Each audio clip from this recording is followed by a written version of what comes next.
Hi.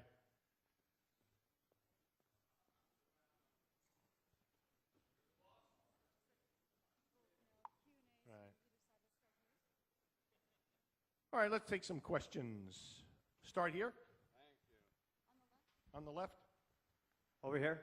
Hi, Ringo. This is Gus from Backstage Access. Yeah, Welcome hi, to Gus. Niagara Falls. Good to see you again. How are you? Good, thank you.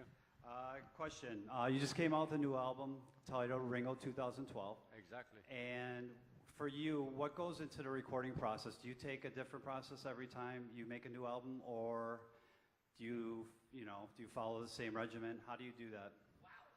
Yeah, well, usually you write the song and then put the track to it. But on the last two CDs, I found some sort of rhythm patterns I enjoy on the synth, and then I play drums to that and put all the percussion on it, tambourine, maracas. And I have a big gong in the studio I use at our house in LA. And if I come to the gong, I have to start calling musicians. Because that's the end of my road. And then, I put how I feel, that's a verse, that's a chorus, and then I ask people to come in and join me, and we'll write a song to that track. So I'm really, the last two CDs I've done in reverse.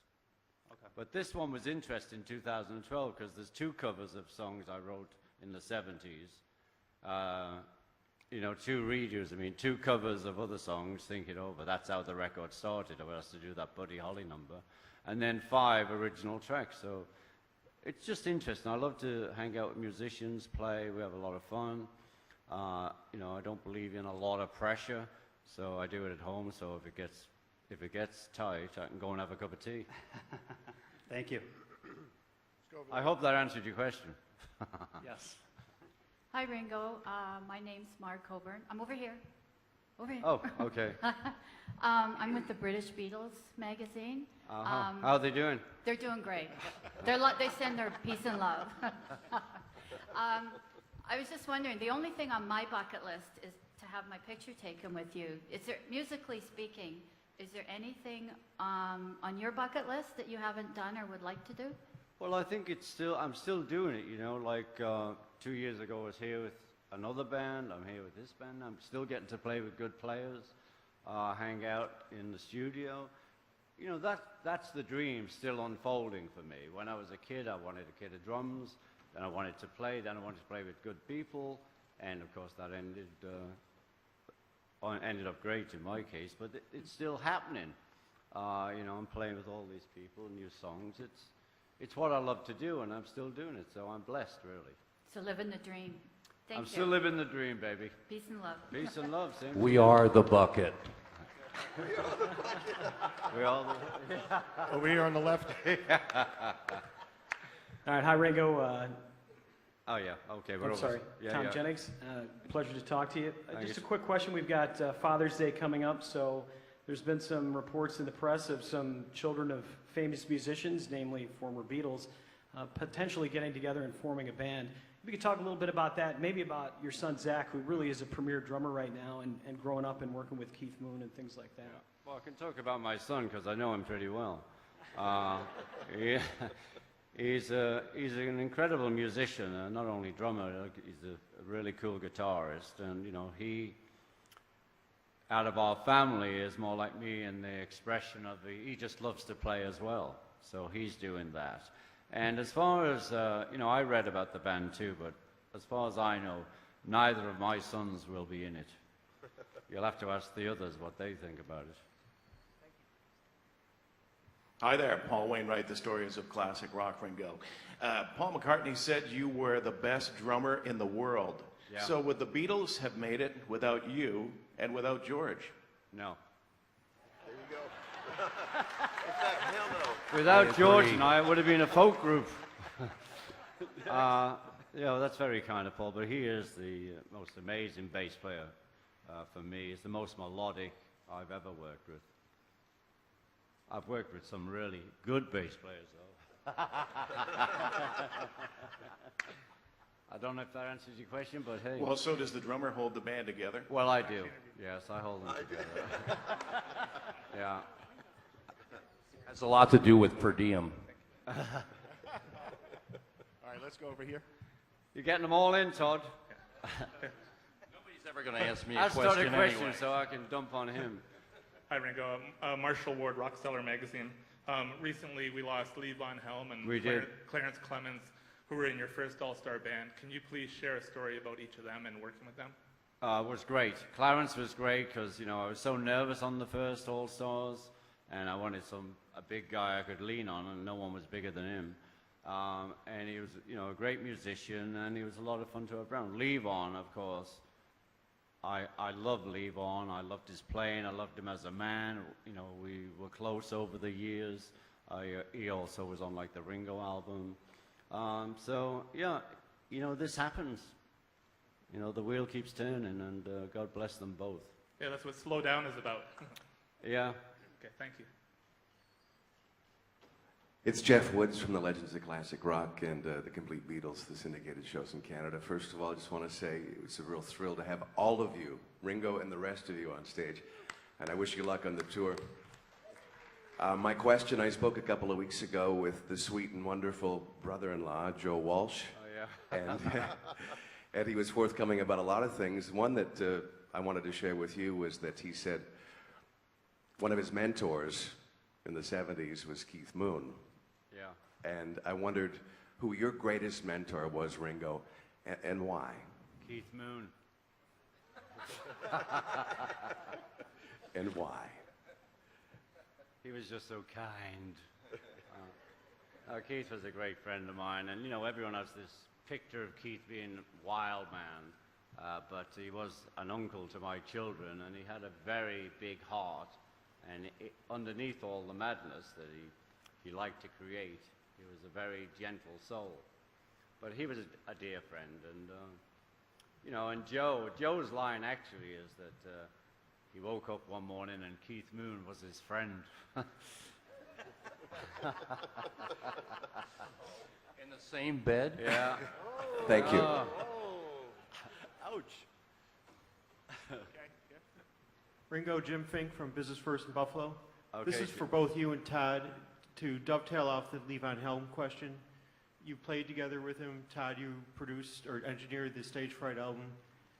Can you talk about what Lee Von meant to you musically, and will you be doing The Wait or anything when you play Woodstock on Saturday night? No, we won't be playing. We'll be playing what the band have rehearsed for the last week. But you know, Lee Von on style his drumming style was incredible, and it really belonged to him. The way he put, you know, the drums don't have all those chords the guitarists have. They have where they can either put something in or leave something out, and that's our art, really. And he was great at it. And a great singer. Yes, Oh, yes, indeed. And also, I think that it's maybe not a well-known enough fact that Levon really was the band. No, not trying to insult anyone here, but everyone else in the band was from Canada, and he actually was from Arkansas, and they all drifted into his way of thinking about music. You know, he essentially was the most authentic thing, I believe, about the band. You know, he didn't have to have any pretense about what he was doing. He was naturally himself. He was, of course, a mensch and a sweetheart, and I loved him until the moment that he left this plane, so. Thank you. Hi, Chad Yates, Oldies 1150 CKOC. Welcome to Canada again, Ringo. Thank you. It's great to have you here, and what a great all-star band lineup. Yeah. Ringo, we talk about 50th anniversaries of Rolling Stones, Beach Boys, but what about the Beatles? 1962, it was 50 years ago that you recorded your first major hit, Love Me Do. They keep saying it was 1962, but actually I didn't join the band till August, so we got to wait a while. Right. Well, Well, in September you today. recorded it, right? Yeah. But here's an idea, a thought. For the Lotus Foundation, you and Paul McCartney get together again for the 50th anniversary, Peace and Love Me Do. What do you think? I think that's great. Give me your number. I'll have someone call you. All right. Thank you very much. And we'll be back after the break. I almost left. Graham Rockingham from the Hamilton Spectator. Ringo, Sir Paul's got a big birthday coming up pretty soon, and he performed with you for your 70th birthday. did. And I'm wondering if you're going to repay the favor for his birthday. Well, I do know what he's doing on his birthday, and I know what I'm doing, and we're not doing it together. Oh. But I do send him a lot of love, as you know. So we've met up a couple of times this year, and he's not going the way I did. I went to Radio City, and he's going somewhere else. Thank you. Hello, Ringo and the All Stars. I'm Thomas from RockMusicStar.com. And my question is, what is the audition process like to be in the All Stars? They Brutal. audition. Absolutely they brutal. all audition me, actually. Go on. You have something to say? That's just, Richard decide. Ringo. I'm sorry. Ringo.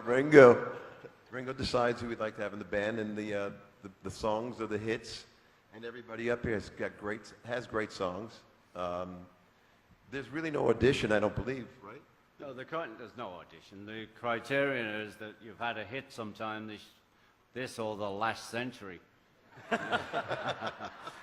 And I think, oh, well, I need a keyboard, I need guitar, and we need a bass player, and we need someone wacky on the far end. And, you know, that's how I put it together, really. I mean, there's a lot of management send in names of musicians. I feel some musicians, and some musicians mention it.